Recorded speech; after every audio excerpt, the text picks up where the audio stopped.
Welcome wise இன்றைக்கி நம்ம வீடியோட பயோமெக்கானிக்ஸில் போஸ்டர் இந்த டாபிக் தான் டீட்டெயிலாக பேச போகிறோம். ஸோ போஸ்டர் அப்படின்னா நமக்கே தெரியும், நம்ம ஹெட்டில் இருந்து டூ வரைக்கும் நம்ம எந்த மாதிரி அலைன்மெண்ட் பண்ணியிருக்கோம் அது சொல்கிறது தான் போஸ்டர். ஸோ இந்த போஸ்டர் அப்படின்ற வேர்டு வந்து பார்த்தோம்னா லட்டின் வேர்ட். இதுக்கு மீனிங் டு பிளேஸ் பண்ணுறது, எப்படி நம்ம பிளேஸ் பண்ணுறோம் அப்படிங்கிறது. ஸோ நம்ம என்ன போஸ்டரில் இருக்கோமோ அதுக்கு தகுந்த மாதிரி நம்மளோட ஆட்டிடியூடை வந்து எதிரில் இருக்கவங்க தெரிஞ்சுக்குவாங்க. ஸோ அவங்களோட போஸ்டர் வந்து மசிலோடைய சப்போர்ட் மூலமாகவும் இருக்கலாம். ஒரு சிலர் வந்து மசிலோட சப்போர்ட் இல்லாமல் இன்ஆக்டிவாக கூட போஸ்டர் மெயின்டைன் பண்ணுவாங்க. ஒரு சிலர் நல்லா எல்லா மசிலையும் கோஆர்டினேட் பண்ணி ஒரு ஸ்டேபிளான ஒரு சில போஸ்டரை மெயின்டைன் பண்ணுவாங்க. ஓகே, இந்த போஸ்டரை வந்து நம்ம ரெண்டாக சொல்லலாம். ஒன்று ஸ்டாட்டிக் போஸ்டர், இன்னொன்று டைனமிக் போஸ்டர். ஸ்டாட்டிக் அப்படின்னா நம்ம ஸ்டாட்டிக்காக இருக்கிறது, நம்மளுடைய பாடி வந்து ஈக்குவலிபிரியம் ஸ்டேட்டில் இருக்கும். எக்ஸாம்பிளுக்கு நம்ம ஸ்டாண்ட் நிற்கிறது, சிட்டிங் பண்ணுறது, லையிங் படுத்துருக்கிறது. ஸோ இதெல்லாம் நம்மளுடைய ஸ்டாட்டிக் போஸ்டர்ஸ். அதுவே டைனமிக் போஸ்டர்ஸ் அப்படின்னா நம்ம வாக் பண்ணுறது, ரன் பண்ணுறது, நம்ம எப்படி ஓடுறோம், ஓடும்போது என்னென்ன மாதிரியான மூமெண்ட்ஸ் எல்லாம் பண்ணுறோம், எப்படி ஜம்ப் பண்ணுறோம், இந்த மாதிரி மூமெண்ட்ஸ் எல்லாம் பண்ணுறது dynamic poster. So static poster என்ன பண்ணுவாங்க அப்படின்னா ஜாயிண்ட்ஸ் எல்லாம் ஸ்டெபிலைஸ் பண்ணுவாங்க. அதுவே டைனமிக் போஸ்டரில் ஜாயிண்ட்லாம் மோஷனில் இருக்கும். ஸோ அப்போ மொபிலிட்டி கிடைக்கும் ஜாயிண்ட்ஸுக்கெல்லாம். ஓகே, இப்போ நம்ம ஒரு சில கான்செப்ட்லாம் பேசிட்டு வருவோம். இப்போ பேஸ் ஆஃப் சப்போர்ட் நான் ஆல்ரெடி சொல்லியிருப்பேன். பேஸ் ஆஃப் சப்போர்ட் வந்து கிராவிட்டி சொல்கிறப்ப சொல்லியிருந்தோம். நம்மளோட ஹீல் போஸ்டீரியராக ஹீல்லேருந்து ஆன்டீரியராக டோவோட டிப் வரைக்கும் இருக்கக்கூடியதான் பேஸ் ஆஃப் சப்போர்ட் அப்படின்னு சொல்லுவோம். நம்மளுடைய மொத்த வெயிட்டும் அந்த பேஸ் ஆஃப் சப்போர்ட் மூலமாக தான் கிரவுண்டுக்கு போகுது. பேஸ் ஆஃப் சப்போர்ட் தான் கிரவுண்டு கூட டைரெக்டாக அந்த வெயிட்டை டிரான்ஸ்மிட் பண்ணுது. இப்போ நம்ம சென்டர் ஆஃப் கிராவிட்டியை வச்சு தான் நம்மளுடைய போஸ்டர் குட்டா பேடா அல்லது பூரா அப்படிங்கிறத பார்க்க முடியும். சென்டர் ஆஃப் கிராவிட்டி எப்படி நம்மளுடைய 3 பிளேனும் மீட் ஆகிற இடம் தான் சென்டர் ஆஃப் கிராவிட்டி. நமக்கு தெரியும், sagittal plane, frontal plane, transverse plane, இந்த 3 பிளேனும் மீட் ஆகிற இடம் தான் சென்டர் ஆஃப் கிராவிட்டி. அதை நம்ம சென்டர் ஆஃப் மாஸ் அப்படின்னு கூட சொல்லிக்கலாம். நம்ம உட்காரும்போது, நடக்கும்போது, நிற்கும்போது, அந்த மாதிரி ஒவ்வொரு டைமுக்கு தகுந்த மாதிரி இந்த சென்டர் ஆஃப் கிராவிட்டி கொஞ்சம் கொஞ்சமாக அல்ட்ரா ஆகிட்டே இருக்கும். நம்ம நார்மலாக நிற்கும்போது சென்டர் ஆஃப் கிராவிட்டி இந்த 3 பிளேனுக்கும் சென்டரில் இருக்கும். ஓகே, இப்போ நம்ம நிற்கிறோம், ஸ்டாண்டிங்கில் இருக்கோம் அப்படின்னா இந்த சென்டர் ஆஃப் கிராவிட்டி எங்கே இருக்கும் அப்படின்னு பார்த்தோம்னா செகண்ட் சாக்ரல் செக்மெண்ட்டில் இருக்கும், S2ல் இருக்கும். இப்போ குட் போஸ்டர் அப்படின்னா என்ன சொல்லுவோம் அப்படின்னா நமக்கு ஒரு போஸ்டர் நம்ம மெயின்டைன் பண்ணுறோம், அந்த போஸ்டர்னால எந்த ஒரு ப்ராக்ரெசிவ் ஆக்ஷனும் நடக்காது, எந்த ஒரு ப்ராக்ரெசிவாக நம்ம பாடிக்கு எந்த ஒரு டிஃபெக்ட்டும் வராது. அதே மாதிரி நம்மளுடைய மசில் ஸ்கெலிட்டன் எல்லாமே ஈக்குவலாக வெயிட் ஷேர் பண்ணுது, எதுவுமே இந்த இடத்துல ஓவர் வெயிட் பியர் பண்ணல அப்படின்ற மாதிரி இருந்தால் தான் அந்த போஸ்டர் குட் போஸ்டர் அப்படின்னு சொல்லுவோம். அதுவே நமக்கு ஸ்ட்ரெயின் அதிகமாகுது, நம்ம பாடியில் எங்கேயாவது ஒரு இடத்துல ஸ்ட்ரெயின் அதிகமாகுது, நம்மளோட பாடி அலைன்மெண்ட் வந்து கரெக்டாக இல்லை, பாடியோட வெயிட் கரெக்டாக பேலன்ஸ் ஆகலை, ஏதோ ஒரு இடத்துல இன்ஜூரி ஆக வாய்ப்பு இருக்குது, அல்லது ஏதோ ஒரு வெயிட் பியரிங் அதிகமாக இருக்குது அப்படின்னா அதை புவர் போஸ்டர் அப்படின்னு சொல்லுவோம். அதே போல் நம்ம லைன் ஆஃப் கிராவிட்டியை பார்த்தோம் அப்படின்னா எப்போவுமே நம்ம லைன் ஆஃப் கிராவிட்டிக்கு தனியாக கிராவிட்டியில் வீடியோ போட்டிருப்போம். ஸோ அதை பயோமெக்கானிக்ஸில் அது அந்த ப்ளேலிஸ்ட்டில் அதுவும் இருக்கும், அதை ஒரு வாட்டி பார்த்துட்டு வாங்க ப்ளீஸ். ஓகேவா?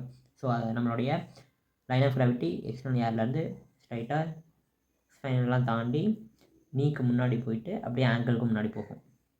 ஸோ இதான் நார்மல் லைன் ஆஃப் கிராவிட்டி.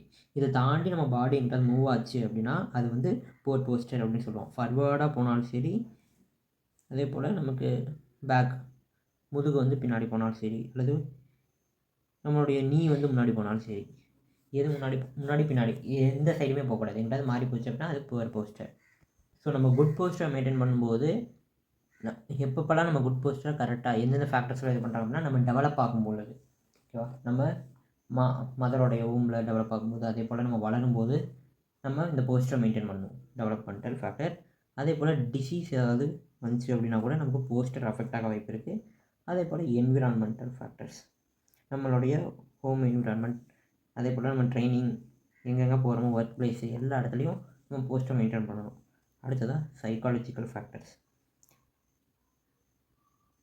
நம்ம இப்போ வந்து நான் ஒரு பெரிய டான் அப்படின்னு என் மைண்டில் ஒரு சைக்காலஜிக்கலாக ஒரு திங்கிங் வந்துடுச்சு. அப்போ நான் என்ன பண்ணுவேன், என் பாடியை ஆக்ட் பண்ணி என் போஸ்டரை மாற்றுவேன். சைக்காலஜிக்கல் திங்கிங்க்கு தகுந்த மாதிரியும் போஸ்டரை நம்ம மாற்றலாம். ஓகே, இப்போ டெவலப்மெண்டல் அப்படின்னா நம்ம கன்ஜெனிட்டலாக மதர் ஊம்லேயே நமக்கு ஒரு சில ப்ராப்ளம்ஸ் வரலாம், போஸ்டரில் மாற்றங்கள் ஏற்படலாம். எக்ஸாம்பிளுக்கு கைப்போசிஸ், ஸ்கோலியோசிஸ் இதெல்லாம் இருக்கு இல்லையா, இதெல்லாம் நமக்கு நேச்சுரலாக நம்ம பிறந்த உடனே வரக்கூடிய ப்ராப்ளம்ஸ். அதே போல் நம்ம அக்வேட் நம்ம வளர்ந்த பின்னாடி நம்ம வளர்ந்துக்கிட்டு இருக்கும் பொழுது மசில் மசிலை காட்டிலும் போன் வந்து வேகமாக டெவலப் ஆகும், அது நமக்கே தெரியும். ஸோ மசிலை காட்டிலும் போன் வேகமாக டெவலப் ஆகும்பொழுது நமக்கு ஒரு சில போஸ்டர் சேஞ்சஸ் வந்து வர வாய்ப்பு இருக்குது. அடுத்ததாக டிசீஸ் அப்படின்னு பார்த்துட்டோம்னா, நம்ம மசில்ஸில் ஏதாவது வீக்னஸ் இருக்குது அப்படின்னாலோ, அல்லது நம்ம ஏதாவது ஆம்புடேஷன் பண்ணுறோம், ஆம்புடேஷன் பண்ணி நம்ம ஏதாவது ஒன்று மாற்றிட்டோம் அப்படின்னாலும் நம்ம போஸ்டர் மாறும் கண்டிப்பாக. அடுத்ததாக என்விரான்மெண்ட், நம்ம வந்து எங்கெங்கெல்லாம் எப்படி எப்படிலாம் இருக்கோம்.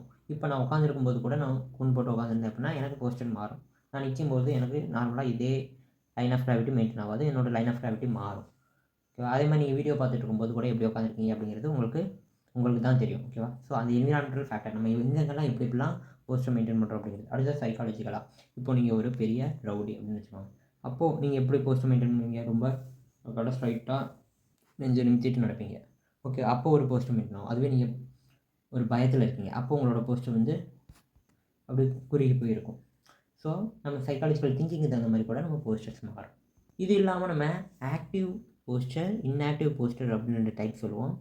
நீங்கள் இப்போதைக்கு என்னென்ன வச்சுருக்கீங்க அப்படின்னா, டைனமிக், ஸ்டாட்டிக் இது ஒன்று type, good poster, poor poster இது ஒரு டைப்பு, ஆக்டிவ், இன்ஆக்டிவ் இது ஒரு டைப்பு. இதில் ஆக்டிவ் போஸ்டர் என்ன பண்ணுவோம் அப்படின்னா, ஸ்டாட்டிக்காகவும் இருக்கலாம், டைனமிக்காகவும் இருக்கலாம், மசில்ஸை நம்ம யூஸ் பண்ணி போஸ்டர் மெயின்டைன் பண்ணுவோம். இன்ஆக்டிவில் வந்து நம்ம ஸ்லீப்பு, எக்ஸாம்பிளுக்கு பெஸ்ட் எக்ஸாம்பிள் ஸ்லீப். நம்ம தூங்கும்போது ஏதாவது மசில் யூஸ் பண்ணி நம்ம போஸ்டர் மெயின்டைன் பண்ணுறோம் இல்லை, நம்ம எப்படி படுக்கிறோமோ அதான் போஸ்டர். அதுக்குன்னு எந்த ஒரு மசிலுமே தேவையில்லை அப்படின்னு சொல்லல. So minimal amount of muscle தான் இது தேவைப்படுவாங்க. ஆனால் ஸ்லீப்பில் எந்த பொசிஷனில் படுக்கிறோமோ அதை பொறுத்து தான் நமக்கு டே டைமில் மசில்ஸ் எல்லாம் ஆக்டிவாக இருக்கும். ஓகே, நெக்ஸ்ட் வீடியோவில் நம்ம போஸ்டர் கண்ட்ரோல் எப்படி பண்ணலாம், அதே போல் ஸ்டெபிலிட்டி எப்படி மெயின்டைன் ஆகுது, இதை பற்றிலாம் நம்ம டீட்டெயிலாக பேசுவோம். பயோமெக்கானிக்ஸில் எல்லாம் இன்ட்ரெஸ்டிங்காக இருக்கும். ஓகேவா? ஓகே, தேங்க்ஸ் ஃபார் வாட்சிங். டாடா.